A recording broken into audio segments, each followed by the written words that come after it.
Now, we hear the term way too often, levels in boxing, but what exactly is the levels of boxing? For those of you who are in the combat game, boxing gym owners, and you're working with professionals and amateurs, I'm going to break down what the actual level system is all about, because a lot of people hear the term, there are levels in boxing, but we don't always understand who we're talking to or who it is. So I'm going to break down every single scenario with the 4 phases of boxing.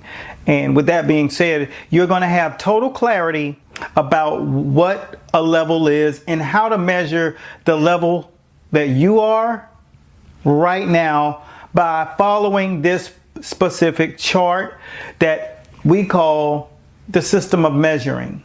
Your athletes, and when you're a trainer, see, you have to also have the ability to know where you are. Because one thing that happens with trainers, when they're working with fighters, they could be a lot more vested in what they're learning to teach and forgetting that they're also this funny thing called layers and levels to the sport. And if you don't quite understand what those levels are, you don't know how to measure if you've hit a plateau. So let's get directly into it. We're going to really break down what the levels of boxing are so that you won't get Peter-rolled unexpectedly and you won't put your fighter in a match that they have no chance in winning. Because sometimes you avoid matches that you can win, but you're not sure. And that's where the measurement chart really comes into play. Now, let me take it back 20 years when we were in a gym and I had people who were in my upline like George Benton, Coach Kenny Adams, and Coach Anthony Bradley. When we were getting prepared for one of my first experiences at the world level, I jumped directly into the middle of a training camp. And we had guys like Larry Donald, who was former world champion, and he fought Riddick Bowe. And you had guys who came in the gym to spar from all around the country, because whenever you're in training camps at the higher levels of boxing, people are going to come from all over. And those of you who are in the professional rankings of boxing, you know that. But one thing that is so apparent is that you have no idea how good your guys are going to perform, or if they are going to totally fold when they're up against this upper echelon of competition that you have not been measured about, or you have not been measured with. So when you're thinking about this, these guys are walking through the door. There was a kid, he was 6'5", one was 6'3", and the other one was built like a bowling ball chiseled out of stone. I know that the first thing that went through my head, because I know where I was ranked in the game. I was young, I was snotty-nosed, and I thought I was doing my thing until guys walk through who have no idea who you are. They don't care who you are. What they want to do is hand you your head. And so that gave me my first awakening.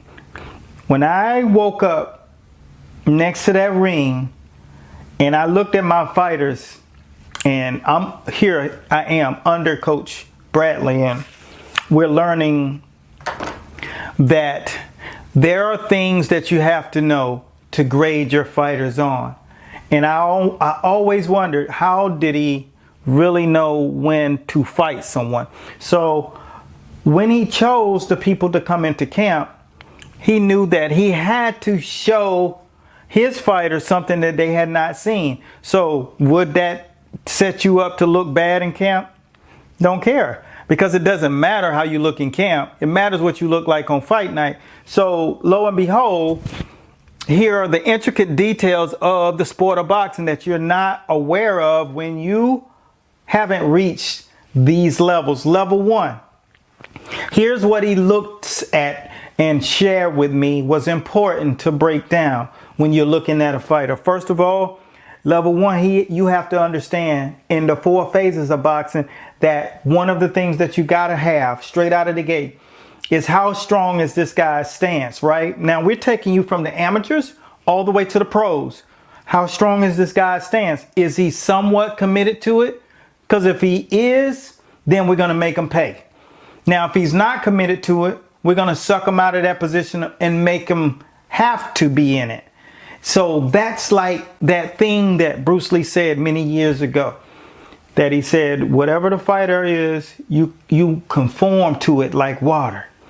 And so in level 1, you have to have a base. You have to have solid fundamentals, your basics, and your basics have to be refined so that when you go to the next phase, you do not have confusion. So here's the checkbox. There's a system and it's called the band system, right?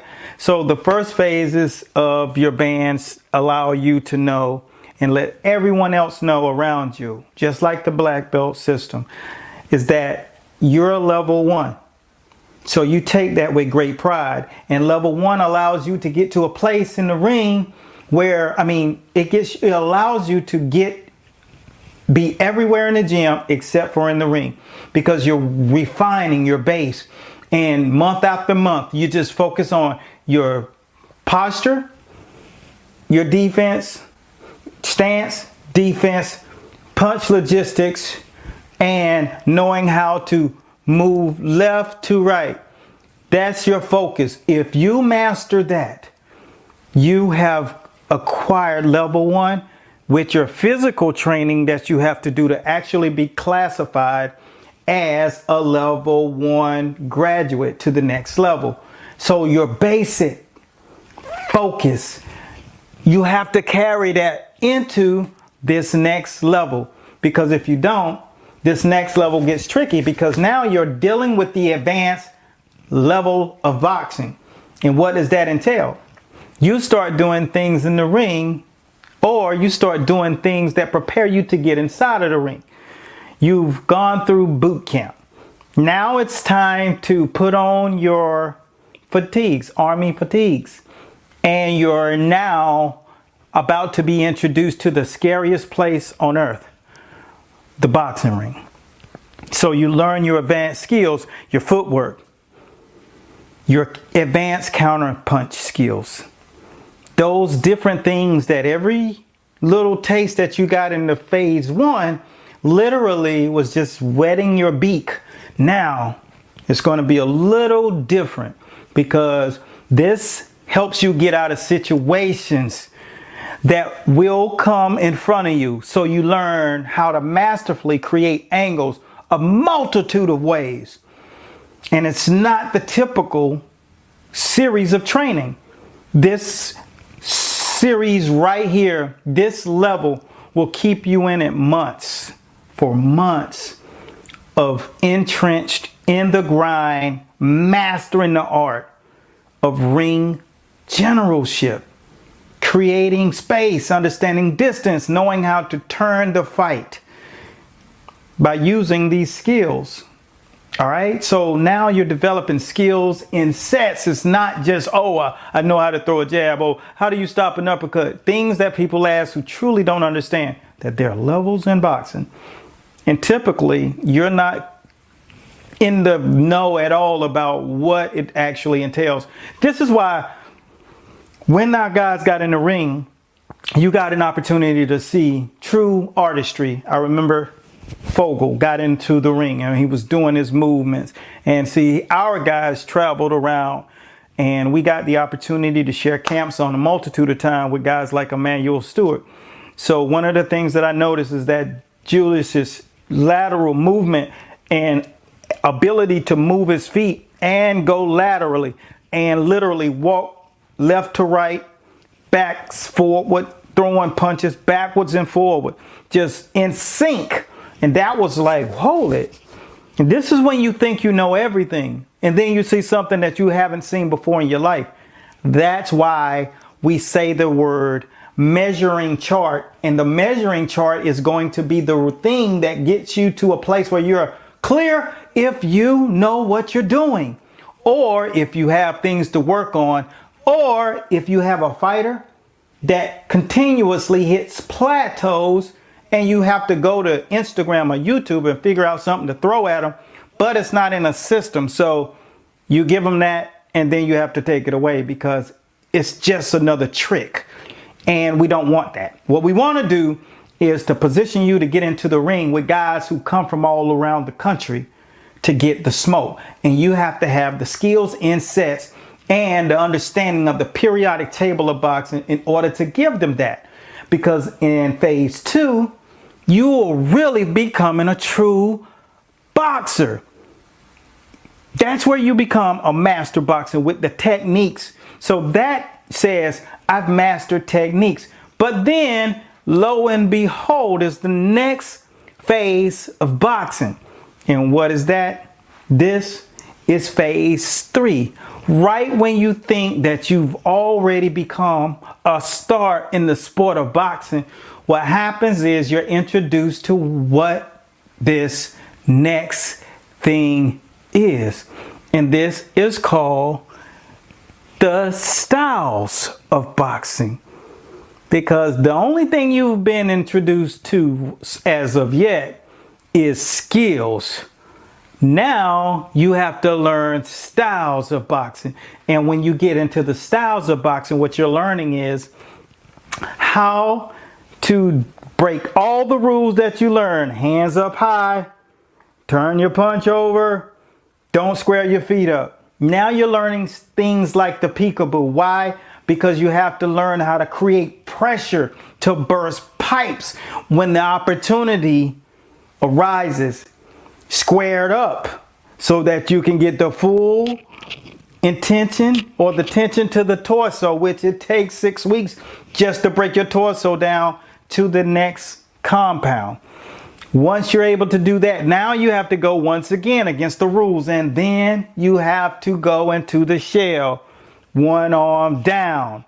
Boom. And remember, they always used to tell you, keep your hands up. But in the level 3 phases of boxing, it's one arm down. And why is that? Because you have to set traps with counter punching. When a fighter is so good, you have to learn how to take it away in a different kind of way so that you can make adjustments and adapt. And then how do you set the trap? The other phase of this is the footwork mastery of fighting off of your back foot. So in level 3, this is unconventional styles. You're crossing your feet. You're squared up. One hand down, chin out. All of these different tactics are all a part of the sweet science, because they tell you one thing, and just like this, it's a hat trick. Now they're delivering you something totally different. But if you ever want your fighter to not plateau, you'd best understand there are more styles in boxing. And this is where you learn how to make this thing work in your favor. Now, once you go through that periodic table and learning how to set people up, set traps, make them walk into you and take naps, then position yourself to never plateau and bring them every time you come to the ring, nothing but the smoke. That's a learning process. And if you don't have it in that process and that methodology, what happens is you'll start thinking just like I was. I was on my own ego. And then I realized I don't know shit about boxing when you compare it to the people who actually know. So it works when you have gods of boxing around you. 4 of the 5 heads on the Mount Olympus of boxing is where I got my education, and what made me realize when I had those opportunities to learn those diamonds and acquire them, that I need to take heed and I have to document, and I have to take what I need to learn and I need to produce it in a way that when I show it to my downliners, that they'll be so comfortable learning how to build a fighter from the ground up. You don't need a super talented fighter when you have the process of boxing down. The blueprint is directly in front of you. Now you just follow the yellow brick road. You don't allow your fighter to plateau. And you know when you can take a fight because of the measuring chart. The measuring chart. The bands of boxing. 4 bands that you have to earn as you go through these progressions. And those bands are earned by literally earning them through a process of testing and practicals. And you have to have it here cognitively. How do you defend against a southpaw that's throwing punches and combinations when you're against the rope? What's the answer? And you have to be conscious of giving me that answer within 3 seconds. Because if you can't immediately spit it out, the minute my question comes out, you have to be conscious of saying the words immediately. Because that's how it has to react in the real ring. If it's happening, you got to know how to, boom. I watched the fighter lose over the course of the past couple of weeks. Basically because he didn't know how to implement fighting when they were tired. So they lost the fight. So that's because those tests aren't being done inside of camp. You're assuming and hoping and thinking, but there's no assurity. When those fighters came to our camp, one thing that was in place is the assurance that we knew what to do and we knew how to do it. One of our guys, 𝗬𝗏𝗪, undefeated fighter, handled 3 different guys who were at the top level. One was a world champion, so I can't say their name, and put hands on them because he understood what to do in the boxing ring. Because like a periodic table, he had a checklist in the band system. That band system, that progressive development made him confident that he could do whatever that dude brought, he could do something with it. So now that leads us to phase 4. This is when you develop all of those skills and all of those tactics and you made it your own. This is what we call your craft in boxing. It's yours. You've earned the right to say you're a pugilist fighter. That's why it's very important that you know who you are and don't just assume who you could be and hope that I could be the world champion and hope that I can be a world-class trainer. You can know it because that's the reason why there were early moments of success taken out of my hands, learning early, because the actual process I was avoiding and I was trying not to use was the actual only answer in the process of boxing. And that's why you see the Mayweather family having the level of success they have. That's why the Crawfords are having that kind of success, because see, those are generational fighters. Bo Mac, the guys, is generational. He came in under another guy, and after he fought, and all of those are layers. Decades after decades after decades. That's 3 decades, 3 generations in.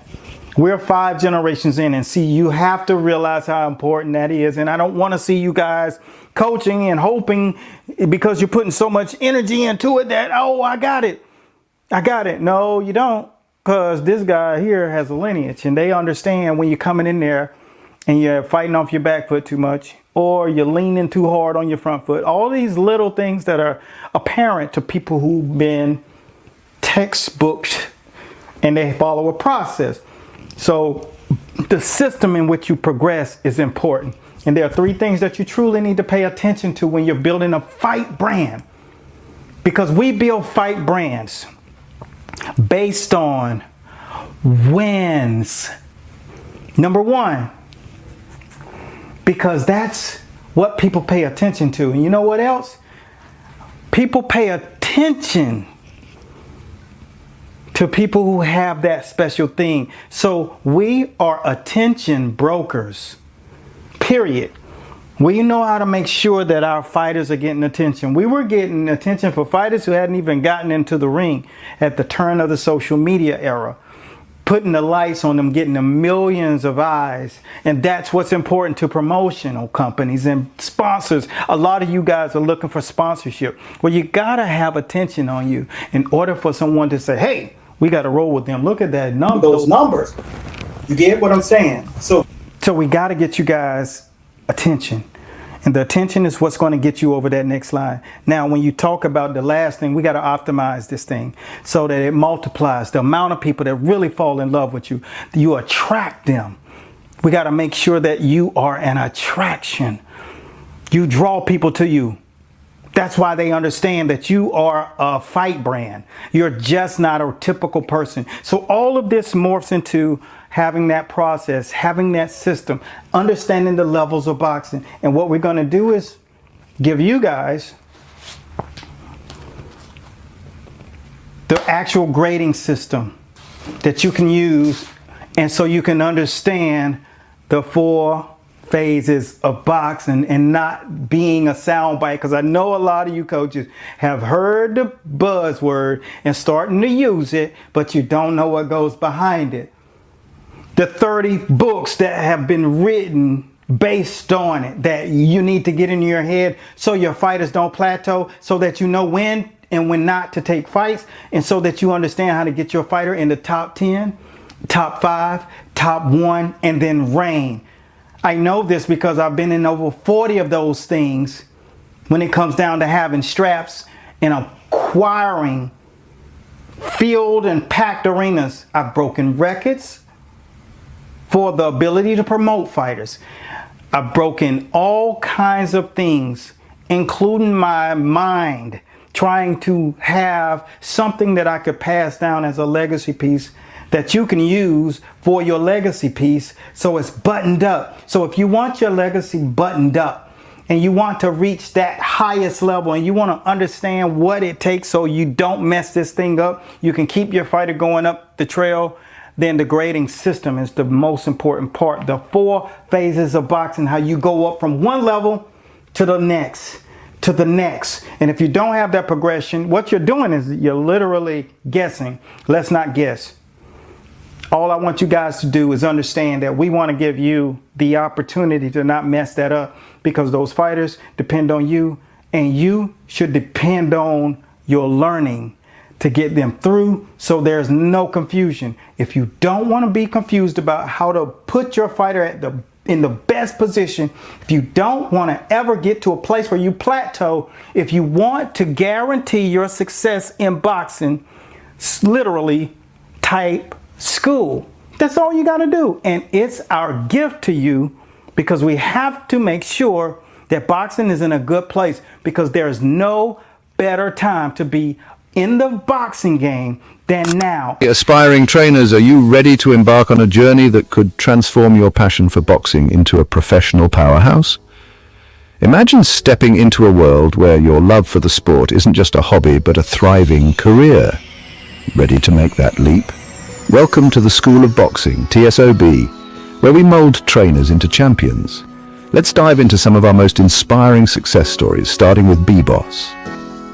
𝗑𝗍𝗄 came to us with a simple dream. He just wanted to fight. He had the raw talent, but lacked the direction and training to channel it effectively. Fast forward a few years, and 𝗑𝗍𝗄 isn't just a boxer. He's the most noticed trainer in Thailand with an impressive 8-1 pro fight record. His journey from a novice to a pro trainer is nothing short of remarkable. This is what happens when you join TSOB and start your journey to becoming a top-tier boxing trainer. Start grooming champions in the training business. Type school. Don't miss this opportunity to transform your passion into a thriving career. Catch you in the ring. Your journey to becoming a professional boxing trainer starts now. Let's make history together. Because all eyes on it, they 4,000x'd times over the amount of people that are paying attention. Now, this is the time for you to really have this thing down. If you really want to have this thing buttoned up and down, let us help you and make sure that you get this beautiful package that we got to give to you, so that you can use. And the only thing I want from you is that you fucking use it and never reach that plateau, and understand the phases of boxing when you're building your fight brand. As the trainer, the fighter, the promoter, it doesn't matter. This works, especially if you're a matchmaker. So, type school. TSOB has allowed me to articulate the fundamentals in a myriad of ways that I didn't have before. That's the biggest thing, man. I'm about the fundamentals, and it's been noticed by managers, people that come in, clients, even the other trainers, man. My manager said on several occasions, I'm the best trainer you got. And I'm only there part-time. For the first time, probably about a month ago, man, I really said, man, I could do this. I could actually own my own business, whatever niche that may be. I could own my own business as long as it's got something to do with coaching boxing, or teaching boxing, fitness, and boxing, and doing it in a unique way. What do you want me to do? Keep it all to myself? We work hard. And I know the training is no joke. I done that game. And when you fight, that is an entirely different animal. Make sure you cash in with your fighting by simply typing school and taking this guide, using it, measuring where you are, and laugh your way all the way to the bank by securing your future with a fight brand. If you want to secure your future with a fight brand, type school. And stay tuned for tomorrow when we talk about, once you get to that place, how that you can utilize the hybrid fighter system of boxing to never get knocked off your trail again. That's all I got. Value. Remember, when you take your stuff and prepare for the future comes to you in abundance. If you want the future to come to you in abundance, type school right now. Go directly to your inbox. Look directly in that folder. Open up that code. And it's yours. That's all I got to say. Type school. Special shouts out to my brothers in the School of Boxing and everybody who's in the fight game right now, ready to take your games to the next level. That's what we do over here at Master Boxing. We don't just participate in boxing. We make fight stars and build fight brands. Type school. Peace. Ever dreamed of shaping the future of boxing? Starting your own Pro-Am boxing program is easier than ever. Your ticket to the big leagues. Imagine hosting epic events, building a community, and creating a boxing mecca in your hometown. Discover and mold the next generation of champions. This is about leaving a legacy and changing lives. Whether you're a former fighter, a fan, or an entrepreneur, this is your chance to step into the ring of opportunity. Don't let this moment slip away. Make your mark on the boxing world and turn your town into a powerhouse of pugilistic talent. Bells ringing. Are you ready?